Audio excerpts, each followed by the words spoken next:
If after watching this video to the end, you don't have any of the 4 things I'm going to talk about in this video, then you are not ready to travel to the UK as an international nurse. Is today your first time seeing my channel? If your answer is yes, then I officially welcome you to my YouTube channel. My name is nursesintheuk and you can simply call me Kobe. In today's video, I'm going to share with you the 4 UK travel tips for international nurses. What this means is that if you're an international nurse and you have the desire to travel to the UK, I believe that there are some 4 basic things you need to put in place, probably to showcase that you are ready for the journey. If you don't have any of these things, then you are not fully prepared yet. You have to make sure that you are having all of them in place before you set off. So to me, the 4th one is the most important, and before you get to the airport or even sit in the plane, you should make sure that you have it with you.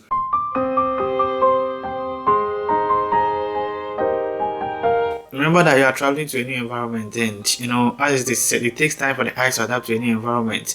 So to probably fit in, you have to know what is transpiring in the environment you want to go to. And for me, the best people you can ask questions are those you already know are in the UK.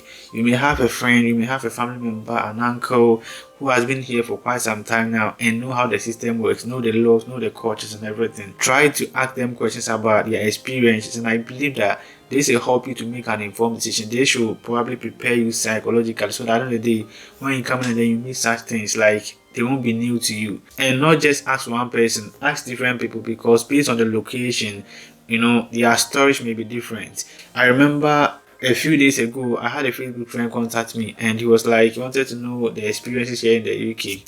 So I shared with him my experiences. So some days after, he came back to me and said I've lied to him because he spoke to a different person, and then this person has told him something different from what I said. Our experiences are different. We came to the UK through different routes and through different means, and we are in different locations. What this means is that what party A is experiencing is different from what party B is experiencing. And if you should ask party A her story, it will be different from what party B tells you. So ask questions, ask many people as you can questions about the UK, and then I believe that based on the answers you get, you can set up and then draw an itinerary to make your life much more better once you come to the UK.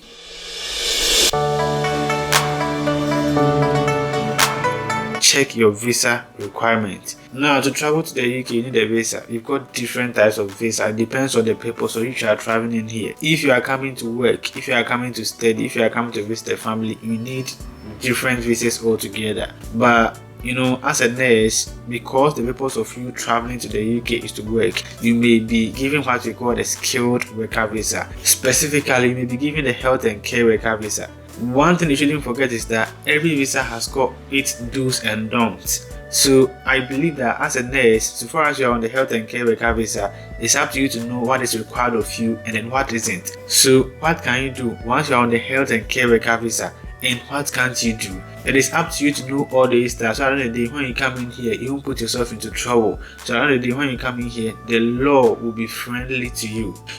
So the best advice I can give is that probably go to the UK government's website to read more about this.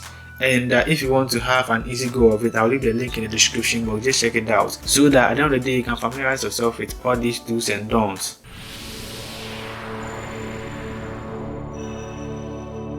Now, the 3rd tip I was really meticulous about has to do with preparing for the weather. Coming from Ghana, I know Ghana is much more tropical. It's a hot country, and I heard that coming to the UK, the weather is very cold, so I have to prepare for that. Because you can't predict the UK weather, apparently they've got different seasons. We have the summer, the winter, we've got the spring, and then the autumn. So it depends on when you are coming in. Just be sure that you are packing appropriately. Just make sure that you are coming with the right clothes. The comfortable clothes that at the end of the day you can wear them to match the weather at hand. First of all, know when you are coming in. Is it the summer? Is it the winter? Is it the spring? And one thing you shouldn't forget about packing appropriately has to do with the shoes you are coming in with. You see, I know once you get in here, you'll be able to buy more befitting shoes for the weather, but just make sure that at least you are coming with 2 or 3, or just one of them to combat the weather. So make sure that you are coming with appropriate shoes, more comfortable ones that at the end of the day they won't hurt your legs. You'll be wearing shoes almost in all your endeavors, probably going out, going to work, except that you are indoors.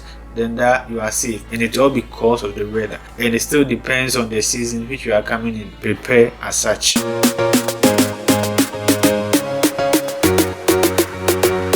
So the fourth tip I'm going to talk about here is that make sure that you're taking care of your health. What do I mean by this? Now, what this means is that remember to pack the appropriate medications and equipment that you may need to basically keep your health in check. The UK healthcare system is quite different from your home country, in the sense that you have to go through series of processes to be able to utilize their healthcare system. Apparently, you have to start by registering with the GP, and because the environment may be new to you, I think if you've got headache, you wouldn't want to stress yourself going to look for a pharmacy somewhere to buy paracetamol. And moreover, the process of getting prescriptions or getting medications is also some way.